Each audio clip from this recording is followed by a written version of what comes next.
Good morning, everyone. Robin Shea here. It's day 19 of Before the Fork, the 28-day experience, and happy Sunday to everyone. I was listening to some spiritual teachings this morning, which I really try to do every morning or throughout my day multiple times, and it just so happens that the message that I was listening to really corresponds well with today's day 19 of Before the Fourth, the 28-day experience. So I wanted to go over this. Good morning, Tammy. And basically today's message is you can be pitiful or you can be plentiful, but you cannot be both. And I want to explain what I mean by that. When you are feeling pitiful, you're feeling defeated, you're feeling validated in all your lack, you're not leaving room to complete the circle of abundance in your life. It is when you find a blessing in the smallest areas of your life that you complete the circle by paying that blessing forward. Your blessings grow the more you acknowledge your blessings. So if you're living in lack and you're living in the feelings of unworthiness and victimized and why do things always happen to me, you're stopping the circle. You're working life on a straight line, and life is a circle. So you have to get off of the straight line. And the only thing that will do that is if you acknowledge the smallest of gifts in your life. By acknowledging that smallest gift, you're starting to make the curve. And then when you pay that gift forward by sharing your joy, sharing your experiences, you're completing the circle. And it's in that circular motion that you're opening up the door for more blessings to start pouring into your life. So sometimes we hold our blessings so tight because we don't feel that they're finished manifesting. And in our 4-phase program that we're going through with Before the Fork, the reason that we have those 4 phases is because we start on our straight line, which is phase 1, when we have no idea what we're doing. And then we move into phase 2, where we're starting to sharpen our skills and we're starting to observe and become the person that we want to become. So we're making that curve.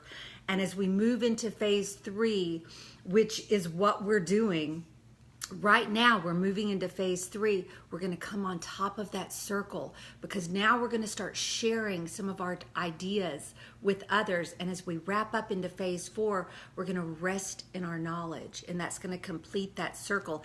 And that's what will allow that circle to continue. So my message for you today, and I want to go into it a little bit deeper, and there's a couple really great examples of this. And it's when you go into a restaurant, let's say you're living your life and you haven't completed the 4 phases of the transformation process, so you feel you have nothing to offer others. Let me compare it to going into a restaurant. You go into the restaurant, you sit down at your table, the restaurant is very crowded and very busy, and you know that it's going to take a pretty good amount of time before they actually have your dinner completed in the kitchen, right? So what does the waiter or waitress do? First, they offer you drinks. So would you like a drink with your table? Can I get you an appetizer order? And so, of course, you take advantage of all of these incremental pieces of the puzzle. Good morning, Elizabeth.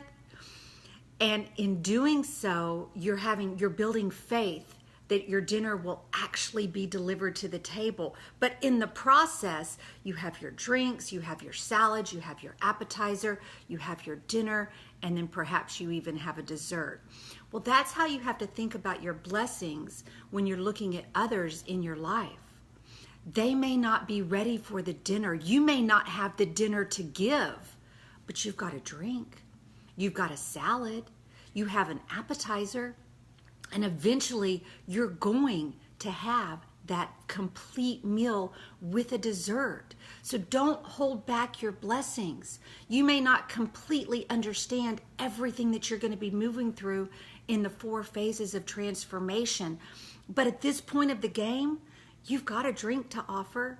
You have a salad to offer. You even have an appetizer to offer. So begin sharing what you've learned. Go out there and touch someone that is struggling, even getting started. And in that, you're going to strengthen your own circle of blessings. So don't live life on a straight line. Don't live life in pitiful.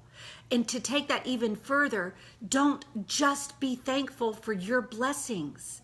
Just being thankful, that's still continuing life on a straight line. You've got to make the curve. You've got to start turning your line into that circle. And through that circle is where you're going to begin getting blessed abundantly, more abundantly than you ever imagined.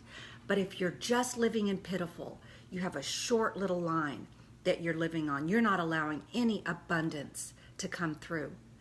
So even if you're experiencing or being grateful for your blessings, you've just extended the line, which is wonderful to acknowledge the blessings, but it's still not making the curve. You begin to make the curve when you start offering drinks, salads, appetizers, main dish, and then you go on and you offer your desserts. That is when your complete circle of abundance is going to start to fill in. So, if you're a grateful person, and I'm sure you're a grateful person, that's not enough. God loves that we're grateful for all the blessings in our life, but in order to make that curve, in order to complete your abundant circle, you need to start paying that forward. That's why when we talk about our support system, we allow time for that little bit of pitiful that happens in the beginning of your transformation.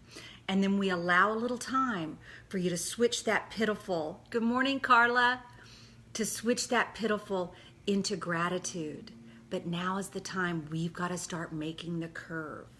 So my challenge is for you today. If you don't feel abundantly blessed, if you look at your life and you say, well, I'm struggling with my car payment, I'm struggling with my health, I've had some diagnoses that I'm not completely thrilled with or that are a little frightening to me, or my child is messing up here and my child is messing up there, I'm having trouble with my in-laws, I'm having trouble with my son-in-law, whatever the situation is, and you're looking around and you're not seeing any blessings or any abundance in your life, go smaller. Go smaller. Look around for the smallest things. Like this morning, I woke up and I rolled over, and of course I'm cuddling my husband's back, and I rolled over and there's Ed, my cat, right on my pillow. And it just made me smile. I took a couple minutes and I played with Ed and I petted him, and I thought, God, he feels so safe. You know, we're his people. And that blessed me. That blessed me for just that moment in my life that I took time to acknowledge the safety that this beautiful cat that we've shared our life with for 8 years, just the fact that we're his people, and that just brought a smile to my face. So go smaller in your life. Look around deeper for smaller blessings. And then as a result of that, you're going to extend your line, but make the curve. Make the curve. Look for someone in your life today that you can bless by not holding a compliment in. That's a great way to start the curve. Have you ever done that? Have you ever been at a store, maybe a retail store, or you've been at your mother-in-law's house or just a friend's house, and hi, Teresa, and you think something really lovely about that person, like, wow, that color really looks good on them, but you don't say it. You hold that blessing in. You don't let that blessing fly out of your mouth. Look for an opportunity today to let that blessing fly out of your mouth, and you're going to start making the curve. So the goal today is to look micro inside your life for the smallest things. Let's think of some other smaller areas that can bless you. My husband, day before yesterday, he bought me this really great little shop vac, or not shop vac, it's a little Shark cordless vacuum cleaner. And it wasn't working. It just stopped working. And I did everything I knew how to do to make it work. And he walked in the kitchen and I looked at him and I'm like, hey, hero, it's not working. And then I just sat it down, walked out, went to the bathroom to piddle with something and came back in. Good morning, Tammy, you're absolutely right. We do build each other up. And came back in the kitchen and he had it completely taken apart. And within a couple minutes, it was fixed. He blesses me with action. That is how my husband shows love. He blesses me with action. He's not very flowery. He's not going to bring me home bouquets of roses. He's not going to shower me with sappy speech, as he phrases it. But he blesses me through action almost every day, multiple times a day. He extends himself in his way of service to his family. And I acknowledge that. I don't take a second of that for granted because I know that that is his communication style, is that he loves us through action. So today, go micro in your life. Look for small blessings, blessings that have gone unnoticed for far too long. Whether it's a little plant that's peeking through the concrete and finally trying to show a little bud, that's a blessing to you. Receive it as a blessing and then find an opportunity to pay those small blessings forward. If you don't feel that you have enough in your transformation journey to pay it forward, think again. You've got a drink to offer. You have a salad to offer. You've got an appetizer to offer. There is someone out there struggling to make the connection between mind, body, and spirit, and you could be the drink that they're looking for. So, there's my hero who just walked in the door. So look for those small opportunities. We build each other up, but don't live life on a straight line. Go from pitiful to plentiful to paying it forward, and let's complete that circle. We're getting ready to step into phase 3. As a matter of fact, the book is reflecting phase 3, and I've got to go back and look at that because I think I had my days numbered a little off. So I'm going to do a little bit of study on this and make some corrections if I do find a mistake. Tomorrow, we're going to have an in-depth examination of moving into phase 3 because this is the gratitude phase. So look forward to that. Again, y'all have a super blessed day. Go micro. You've got something to offer. You are blessed beyond abundance if you opened your eyes this morning. So look for an opportunity to pay that forward. Start making that circle. Stop living life on a straight line. Y'all have a super blessed day. Live openly, love openly, and we're going to get there together one day at a time. I love you all. Happy Sunday.